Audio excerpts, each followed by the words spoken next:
So this is a topic that many people don't understand. I've been doing this a long time. I'm not your doctor, but I've trained hundreds of doctors on this subject. And the key component here is you start asking better questions. When people get their blood work back, I find more and more people have no clue. And if things are out of balance, they don't have an option. They're going to take a medication, so they don't really understand the risk. And that's really what I'm going to talk about, is not only knowing your numbers, how to improve those numbers, and also understanding what is your risk. That's a key question I want you to ask yourself. What is your risk? Now, the big thing I'll start with right now is cholesterol. Everybody talks about cholesterol. If I ask the audience, how many of you had your cholesterol checked? Everybody raises their hand. Everybody gets their cholesterol checked. And most people think of cholesterol as a bad thing. And I'm going to help you understand a little bit more about that. Now, here's a statistic I want you to understand. 60 to 70% of all heart attacks occur with normal cholesterol levels. Wow. There's other factors that causing people to have a heart attack? Absolutely. So I want you to understand a little bit about cholesterol, what we can do about it, and I'll begin with, here it is. So when you're looking at your blood test, you will get this thing called total cholesterol. For most people, if that number is over 200, you're putting that bucket that this is a high risk. But I really will explain a little bit more about that. But I really want you to understand, when you get the blood tests back, don't get so concerned about the total number. In fact, we know right now they don't even test cholesterol with women that are pregnant. Why? Because we're building another life. And so cholesterol is magical. If a person has cancer, cholesterol's too low. So now we got to start backing up a little bit about, wow, this cholesterol thing could be really powerful in helping you understand it. So step number one is I want to know what my total cholesterol level is. Number two, we have to understand a big part of cholesterol itself is this thing called HDL. HDL is always looked upon as the nice thing, the happy thing, the thing that makes you healthy. The higher HDL, the better. Yes, it's true.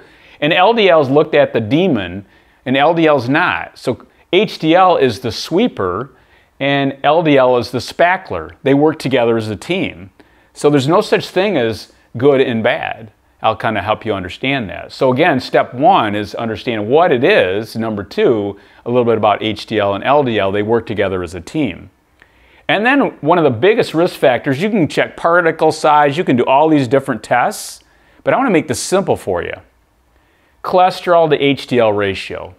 So it's a real simple number. So for example, if my total cholesterol level is 240, most people are going to be put on a statin medication to lower that cholesterol. When reality is we got to go back to your risk. But what if your HDL was 80? If your HDL is 80, you divide the 80 and the 240, and that ratio is 3. And ideally, the cholesterol HDL ratio for men should be 4.5 or less, and for women it should be 3.5 or less. So now we look at a risk at a level of 3, we have really good ratio here. So again, this is a big one to understand your risk factor here with your total cholesterol. And then last but not least, triglycerides are a mirror of what's going on in the human body. It's a fat that is in this bloodstream, but again, it's a real mirror. This can change, in fact, less than 30 days. Cholesterol profile takes months, maybe 3 to 4 months. Triglycerides is a short period of time. It's a window into how you're eating. So let's go a little deeper here. When we look at what is cholesterol, it's a waxy substance. And again, we think of that it blocks arteries, and it can. But the challenging piece is understanding a little bit about what it is and why we need it, which again goes back to what does it do? This is the power now. Now I'm going to help you understand the power of this right here. Cholesterol makes every cell membrane in the human body. So if cholesterol wasn't around, back to cancer, you're going to see low levels of cholesterol. So cholesterol makes every cell membrane, transports vitamins and minerals. It makes your myelin sheath in your brain. Optimal health, you need to make sure you have enough cholesterol for the brain. And last but not least, how many of you want to have better hormones? I know I do. So when I'm talking to people about their hormones, I come back to cholesterol and they're like, why are you talking about that? Because cholesterol makes your survival hormones, and cholesterol also makes your building hormones. So when you look at building the human body and the survival, if your stress hormones are on too much, that can actually steal from your building. But you want you to understand cholesterol is the top of the chain. So if we take cholesterol out of the system, we lower it, now you can see how it's going to get these hormones out of balance. So cholesterol does so many wonderful things in the human body. I hope you're starting to change your mindset that cholesterol is actually amazing. And then from here, why does it get out of balance? That's the greatest question ever. One of the greatest things that cholesterol does, it heals the body. So when the body gets out of balance, cholesterol gets out of balance. When the body gets back into balance, cholesterol gets out of balance, back into balance. So one of the things I tell people all the time, I've never had anybody not improve their cholesterol. I'm not your doctor, but in working with your physician, you can get this back into balance by changing your lifestyle. So again, back to the sleeping and the eating and all that kind of stuff. So again, why is it out of balance? Step back and ask the question, why is it out of balance? Now again, this is really going to be a little touchy subject for many people, but should I be taking a statin medication? This is interesting. Statin medications right now, this is going to be a $1 trillion industry in the next 5 to 10 years. $1 trillion we're spending on this right here. But we're not asking the right questions. Why is it out of balance? If my cholesterol level's high, we already saw this. My cholesterol's too high, but it's back into balance. I have very little risk. But when it does get out of balance, maybe I can change my lifestyle and maybe the chances of me needing a statin medication disappear. But the side effect of a statin medication, it's going to affect your hormones. It's going to affect your brain, your muscle connective tissue. So if people are not willing to change their lifestyle, then this might be an option. But if people are willing to change their lifestyle, this is probably something that doesn't need to come in play, again, working with your physician. So how do you improve all this? What do you need to do? Number one, omega-3 fats. Omega-3 fats are powerful, getting your body back into balance. Number two, I'm going to start eating more whole foods. So the more whole foods I get, gets the body back into balance, maybe some superfoods, bringing more water to the party, getting a better night's sleep, moving my body on a daily basis. All these are magical to get your cholesterol profile back into balance. So again, when somebody says to you, hey, my cholesterol, I'm on a cholesterol medication, what do I need to do? Now you can see this. Now let me throw one more thing at you. What if I'm already on a statin medication? What do I do? This is really powerful. Imagine if you're taking 40 milligrams of a traditional statin medication. What do you need to do? You don't do anything except start working on those lifestyle factors we talked about, and we'll give you more of that information. But in the next 3 months, you go back to your doctor and you get another blood test, and you start looking at this here, and then you say, here's what my deal. I'd like to cut that dosage in half. You never want to jump off a statin medication. Work with your doctor and say, hey, let's cut it back in half, and then let's go back and let's look at my blood test. And then from there, maybe another 3 months, we cut it in half again. And you can see how this train goes. I've never had anybody not get off their cholesterol medication in 30 plus years doing this, working with their doctor, if they're willing to change their lifestyle. So again, part of this section is understanding, knowing your numbers and how to improve them, and again, understanding your risk. And understand, last but not least, that cholesterol is truly amazing, especially when it gets into balance. And as we age, we live longer, the higher our cholesterol is in balance. So in the United States today, type 2 diabetes has never been higher. And go back in time, 1970, we had 500,000 type 2 diabetics. In the next 5 to 10 years, we could have 100 million type 2 diabetics. And it's not just in the United States, it's a global problem. So what's causing this problem? I'm going to get into that in a second. But first, I want you to understand a little bit about your numbers. The first test most people get on a regular basis is everybody gets their glucose tests. That number should range between 65 and 99. As it starts creeping into the higher 90s, many people say it's prediabetes. I don't really say that. You're getting into diabetes. It means the cell's not being receptive to insulin. So if that number starts creeping up a little higher, we got to step back and start asking better questions. Now, if that number gets a little elevated, don't get so alarmed. What you need to understand is the glucose is a measurement, an instant measurement. Hemoglobin A1C looks at your glucose level over a period of time. This is a much more powerful number. So if you just happen to have a high reading of 105 here, make sure you're getting your hemoglobin A1C, and that number should be between 4 and 5.6%. So I've had so many people that have had a high number here, but when they get into this number, there might be at 5.1. But if this number is creeping over 5.6, we're in full-blown type 2 diabetes. And what is type 2 diabetes? basically the cell is not healthy. So in the human body, this is where all the nutrients are, the body's working, you need to understand this thing called the cell membrane. So when we eat food, the food goes digestion, it comes into the cell, and what you're doing is you're trying to feed the cell. So how does the cell open up to be fed? It has to secrete insulin. Insulin opens up the cell, and now it feeds the cell. But if that cell membrane is too stiff and rigid, insulin has a hard time opening up the cell, hence my blood glucose level will rise. That's type 2 diabetes. But most people, when you talk about type 2 diabetes, you go to see your doctor and that number's high. Hey, quit eating bread, quit eating potatoes, quit eating carbohydrates. That's not the answer. The answer is the cell membrane is not receptive to the insulin. Now, once you start making that cell membrane more soft and permeable, insulin has an easier job to unlock that cell. It's like a rusty lock on a door. Once you start lubricating it, it opens up, and hence, my blood glucose level falls. So as that cell gets healthy, this is type 2 diabetes in a nutshell, the cell membrane is too stiff and rigid. So how do you improve this cell membrane? Number one, omega-3 fats. Omega-3 fats, the flax, the chia, the cod liver oil, that makes that cell soft and permeable. Number two, if I move my body on a daily basis, it helps to keep that cell soft, but it also helps to burn up glucose level. So if you can get people to do an omega-3 fat and start walking on a regular basis, their blood glucose level starts to fall down. And then from here, one of my favorite things to talk about is chlorophyll. That's greens.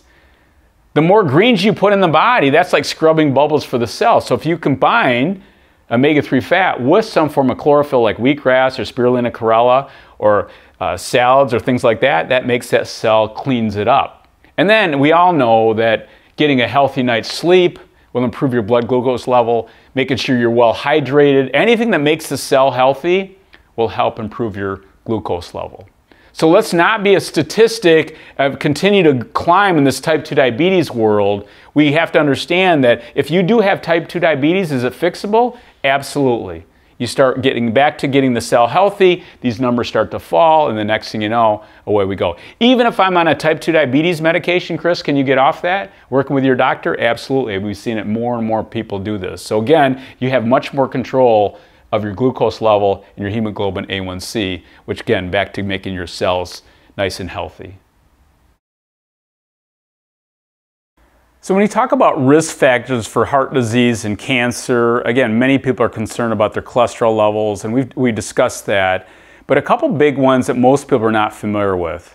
Everybody's had their cholesterol checked. We talked about that. But here's a couple big ones right here. One of the biggest predictors for heart attacks, and again, I said this before, 60 to 70% of all heart attacks occur in the United States with normal cholesterol levels. So what's the other factor causing this? It's homocysteine. For many of you, you've never had your homocysteine checked. It's a blood test, and again, you just get it going to see your doctor. But homocysteine measures oxidation. So when you have plaque buildup in the arteries, many times it doesn't really cause a heart attack or a stroke, but when it cracks apart, it oxidizes, that's rust. And again, homocysteine is that number. So again, to improve your understanding your risk, we need to go back and make sure everybody gets their homocysteine checked, especially for women in heart disease. So what is that number? That number should be between 4 and 13. So years ago, I was training a woman, came to see me, 52 years old at the time, and she was concerned about heart issues in her family. And one of the things I wanted her to get checked is her homocysteine level. She had her cholesterol level, she was very lean looking, very fit looking. She came back and that number was 52. Super elevated. Again, what kind of diet was she on? She was on a high protein, low carb diet. Again, very, very oxidative. She had too much rust. So again, know that number, understand homocysteine. It's a real predictor for heart disease. The other one I want you to understand is called high sensitive CRP, C-reactive protein. That's an inflammation marker. Again, this is a big one for heart disease and cancer. So you need to know this number right here because again, tells you about inflammation in the human body. And if you have too much inflammation, this number will be elevated. And that number should be less than 1. And I've seen so many people come in and they're taking anti-inflammatories and all these different things. And reality is they're not listening to their body, understanding this high CRP. This is an inflammation marker. Heart disease, cancer. So again, the big three is cholesterol profile, getting your homocysteine checked, and your CRP. You need to know these numbers. So as we talk about them, okay, Chris, these are elevated. My CRP is, let's say 4, my homocysteine level's 17. How do I improve it?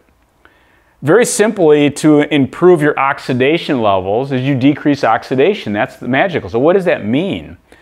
Folate, and again, we're not talking about folic acid. Folate is greens. And the more folate you put in the human body, it helps metabolize this homocysteine. So if you're trying to lower or improve your homocysteine number, the first thing we try to get people to understand is you need more greens in your diet. Back to the spirulina crulla, the wheatgrass, eating a big salad on a regular basis, kale, spinach, broccoli. Anything that has high levels of folate will help to lower that number. Followed by B vitamins. One of the things that we're seeing more and more people missing in their diet is B vitamins, especially ancient grains, potatoes. There's lots of different types of B vitamins that help to improve that number. So if you have a diet that's deficient in greens, deficient in B vitamins, these numbers start to elevate. So again, we saw that for many years that people on these different types of diets, they're taking these things out of the diet. And then last but not least is antioxidants. We've all heard of it. What is an antioxidant? It's a colorful fruit and vegetable. So if I'm eating colorful fruits and vegetables, I decrease my oxidation level, hence improving my homocysteine level. And then we move over to the high sensitive C-reactive protein. How do you improve that? Number one, for improving this inflammation, is you start bringing more healthy fats. Coconut, macadamia nuts, cod liver oil, flax chia. All these healthy fats help to improve that number. Number two, an alkaline-based diet. Adding a water with lemon. Anything that eating in more in the center of the food target is going to be more alkalizing. And again, as we understand improving the alkalinity, you will lower that CRP number. And then super greens, wheatgrass, spirulina crulla, these things all help to lower that. And as I mentioned, water with lemon. Get crazy, maybe even add ginger or turmeric. These are all ways to decrease inflammation. And then when moving down, we need to get more rest. When I see people that are not getting enough rest, this number is very elevated. They're not getting good sleep. They don't have any white space. There's no micro breaks during their day. This thing's all magical. And if their stress levels are too high, this number will go up. So you're saying, well, how does that work? Again, back to the nervous system. So if my stress levels are high, that number will go up. So this is a fantastic marker to understand how the human body's working. Maybe you get a foam roller, get a massage, all these things benefit. And last but not least, daily movement. Just moving your body, we call it restorative movements, and no redlining. More intense the workouts become, if it gets too intense, this number will go up. So when people are overtraining, you're seeing this number elevate because it's too difficult. So as I summarize here, next time you get your blood test, make sure you get your homocysteine checked, measures oxidation, your rust. And last but not least, make sure you're getting your high sensitive CRP, measures your inflammation. And those two factors will tell you what your risk is, and that's what you need to know. As we continue to march down the know your numbers, here's a couple other things I want you to understand. The first one is prostate. Again, this is for the guys. So when you think about prostate, this number should be between 0 and 4. But there's a lot of research talking about whether that number that is the antigen, prostate stimulating antigen, is really accurate or not. But here's what I want you to understand. Once you hit 50, you need to get physically checked. And what the doctors are looking for is they're looking for space in the prostate. It's like an M. The more space between the mountains or the M, again, we know that prostate's growing. So again, we're not trusting just the numbers. Make sure your doctor physically checks this. So every year I go in for a physical, I'm always getting my prostate physically checked, okay? So this is a big one here. Don't trust the numbers. More or less, you need to get this physically checked with your physician. We move into thyroid. Again, this is not just for women anymore. This is for men and women. We're seeing epidemics of thyroid problems. It gets out of balance. And the big thing for thyroid is understanding what that number is, 0.35 to 5.5. And if that number starts to drop, I start having more fatigue, increased belly fat, the energy levels go down. So again, this is a big one for more and more people. But I always ask the question too, and why do we have all these thyroid problems in the United States when you look at other countries around the world? they're not seeing the same epidemic levels of thyroid, and I'll talk about that in just a second. But again, understanding your thyroid itself, whether it's T3 and T4, maybe what you're eating doesn't allow you to absorb the nutrients you need. We'll talk about this in a minute, but that number should be, T3 should be 27% to 47%. And then T4 should be between 4 and 12. So again, these are your numbers, and I'll get into what we can do to improve that. But this is a big problem right now in the United States, and I see so many people that are coming to us asking questions, how do I improve that? Or is it possible to maybe get off one of my medications? And then we move into the vitamin D3. D3 is huge, or vitamin D in general. It's a big, big thing. So if you're not getting good balance between your vitamin D, you're going to have other issues. Could be you're lacking sleep. There's a lot of things that are causing D3 to get out of balance. But that number ideally should be between 25 and 80. And again, if you look around other countries around the world that they're getting outside more often, these numbers are naturally higher. So again, if you live in a climate that you're not getting natural sunlight, I always tell people too, when you get your blood test, make sure if you're in a climate that you don't have a lot of sun in the winter, make sure you're getting that checked at different times of the year.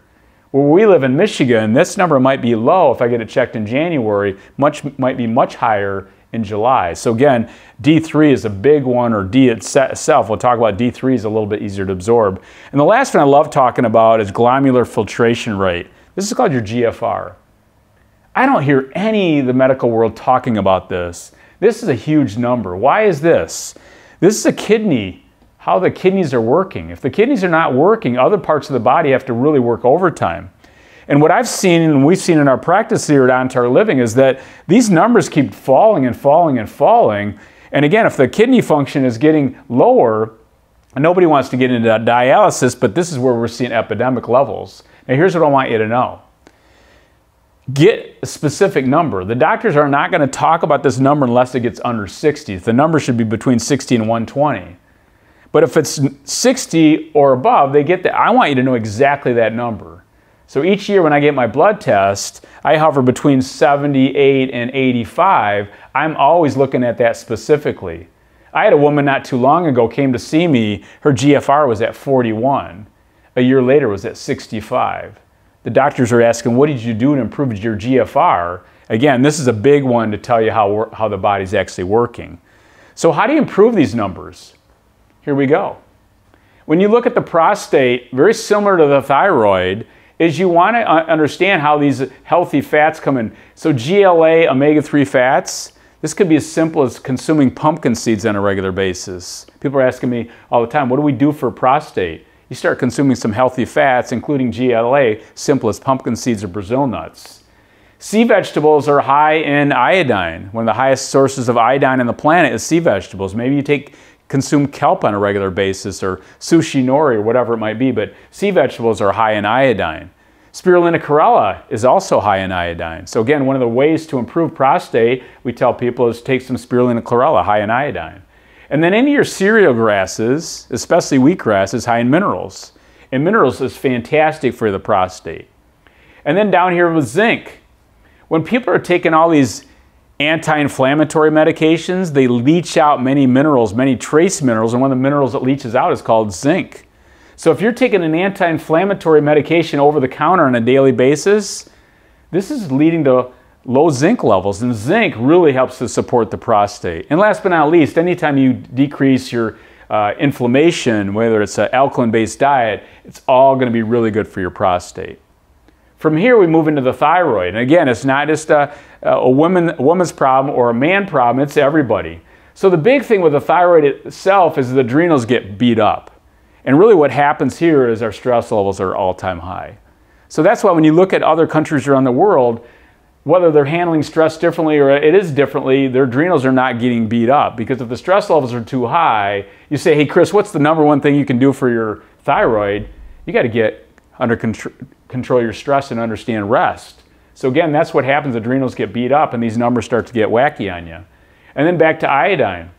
Foods high in iodine support the thyroid. We know if you can get people to consume a higher iodine diet, and again, if you're eating more whole foods, you're going to bring more iodine. I mentioned earlier, sea vegetables, spirulina chlorella. And similar to prostate is you want to bring zinc.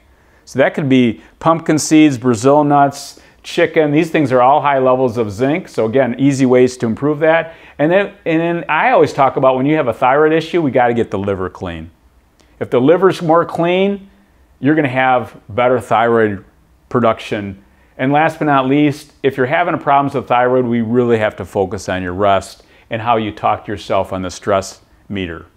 From here, if you're looking at D3 is more absorbable vitamin D than D2. We're really focusing on D3. The highest source of way to improve your vitamin D3 level or your D itself is you need to get out in the sun.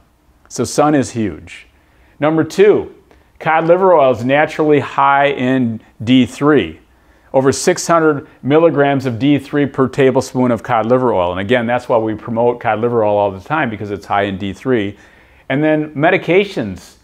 If you're taking a lot of over-the-counter medication or prescription meds, this will leach out, and again, very difficult to absorb. So think about, check out your medications. Are these things really infringing on this? And last but not least, greens, chlorophyll is going to create lots of energy, and again, it's like sunlight in a bottle. So again, these are ways to improve your D levels.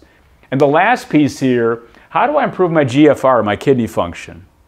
Number 1, if you're consuming too much protein or protein supplementation, this number will drop. So again, first thing I look at is the amount of protein people are consuming on a daily basis. They're putting too much protein in their smoothies. This can all lower your GFR. And again, that GFR number needs to be probably in the 70s on up.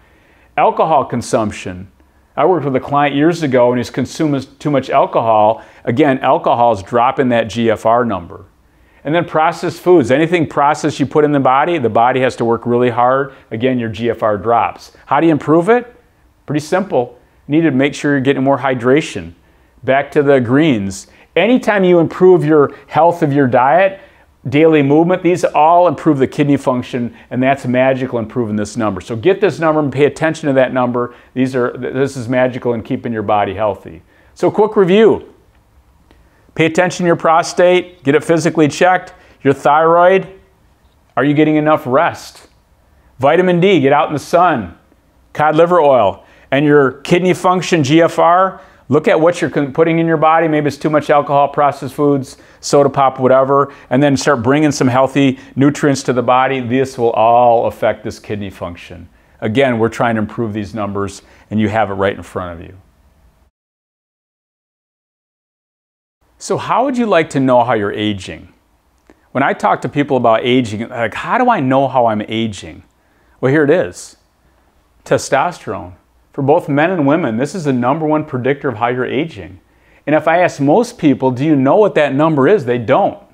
So again, we need to start with knowing your numbers, and a big one is testosterone. So when you think about testosterone, what does it do?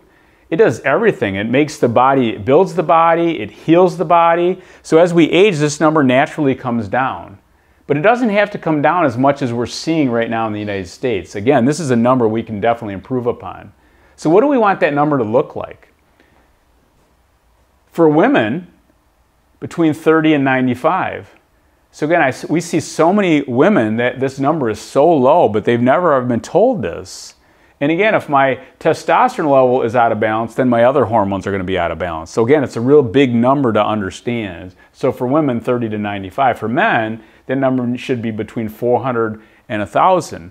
And again, as we age, you're going to see this drop for both men and women, but it doesn't have to drop as fast as we think it should. So again, this is a magical number, how we're aging.